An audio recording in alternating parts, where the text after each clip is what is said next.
Good evening, folks. Larson Halleck here. Have you ever heard the term before? Have you ever heard the term testosterone poisoning before? The term originates in the anti-nuclear weapons book Missile Envy, which posits the not terribly original but fairly truthful idea that all militarism, to some extent, is based on the desire to essentially say that my penis is bigger than your penis. The term was popularized by the Darwin Awards to denote instances of men getting themselves killed doing stupid macho stunts.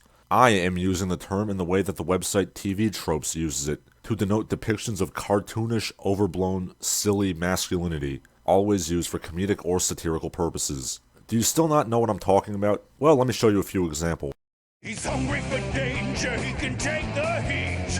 Fully loaded man's got balls of meat. Over the edge, flying through the sky. Fully loaded man, he could probably die. Time to slam a fully loaded can. A fully crammed dinner feast for a meat, veg, and pasta fan. Fully loaded can. Hey, do you want to feel so energetic? Try Power Thirst, energy drinks for people who need gratuitous amounts of energy. With all new flavors like chocolate energy. It's like adding chocolate to an electrical store. Sound the alarm, you're gonna be uncomfortably energetic. If you weren't familiar with the term, then you definitely recognize it now. That low, guttural, moronic sounding, cram it in your face hole, sort of goofy machismo that comes off as a parody of late 90s Mountain Dew commercials than any of the actual masculine virtues. Now, surely this trope has always existed to some extent, but it seems that in recent years, meaning the last decade, this has become a stock parody and punchline, being seen everywhere from children's cartoons to advertising. I specify this distinction and proliferation because, as mentioned previously, there have always been occasional uses of this cliche of comically overblown masculinity, but I can't help but notice that in the past, it was used specifically as a central theme to prove a point about one thing or another. To cite a few examples of this, 1. Norman Spinrad's novel The Iron Dream uses this in order to satirize the alleged fascist undertones in science fiction and fantasy literature. 2. The Disney adaptation of Beauty and the Beast makes its villain an overly macho clod to compare inner and outer masculine worthiness. And 3.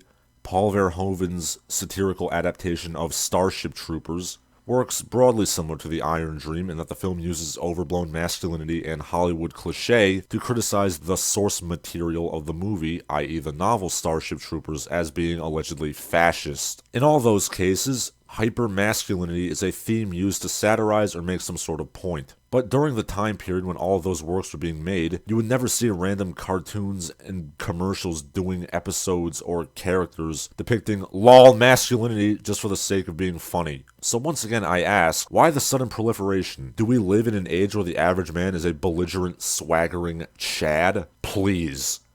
In the age of the incel, it is highly unlikely that we're living in a time of unbridled, free-flowing masculinity. In fact, we are living in a day and age where there's less masculinity than there ever has been. This is reflected in the declining sperm counts, testosterone levels, physical strength, and pretty much every other objective measure of masculine virility. So, no, I don't think that those who use this trope nowadays are poking fun at themselves and their fellows. Instead, I think it's something of the opposite. Look at who makes media these days. Look at the roving packs of noodle-armed men and square-jawed women that make the cartoons that your children watch. Look at the fat bodies that write superhero comic books and superhero movies. I don't see much masculinity going on there. I mean, can you imagine somebody like Joss Whedon or Kevin Smith or Dan Harmon ever being in a fist fight or doing anything remotely masculine in their lives? No, of course not. In most of these cases, it is inevitable that this cartoonishly simplified and exaggerated masculinity is set up as a strawman to be cut down by the forces of righteous thinking, or at the very least, just some silly thing to be used as a cheap joke. In either case, it bears a similarity to how every anti-masculine work in the last 40 years has basically used the 49% majority masculine strawman specifically to cut down.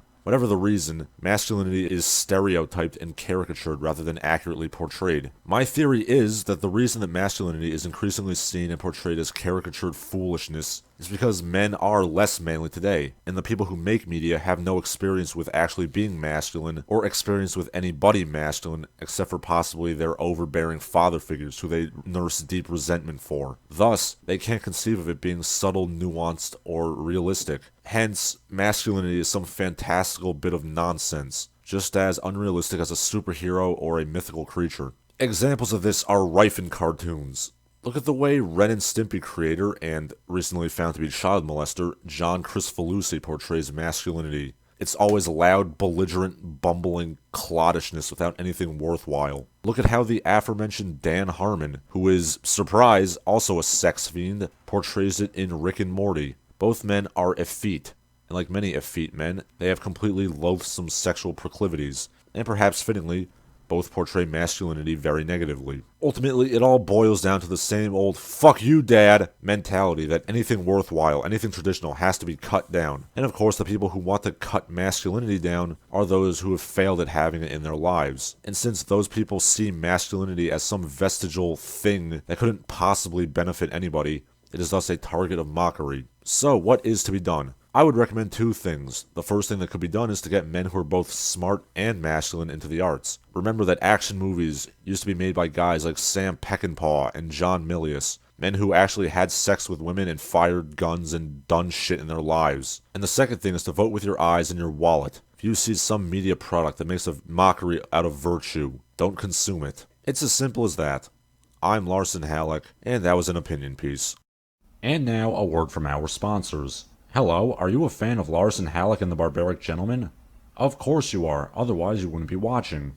Would you like to help the channel grow? Would you like to help me out? If so, here's how you can. You can go to patreon.com/LarsonHalleck and join the ranks of these illustrious heroes. You can also go to www.paypal.me/LarsonHalleck to also donate some money.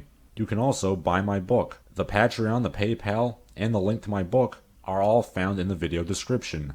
You can also follow me on Twitter or on Instagram. I no longer advertise my Gab because Gab sucks. Otherwise, enjoy, keep watching the videos, and spread the word.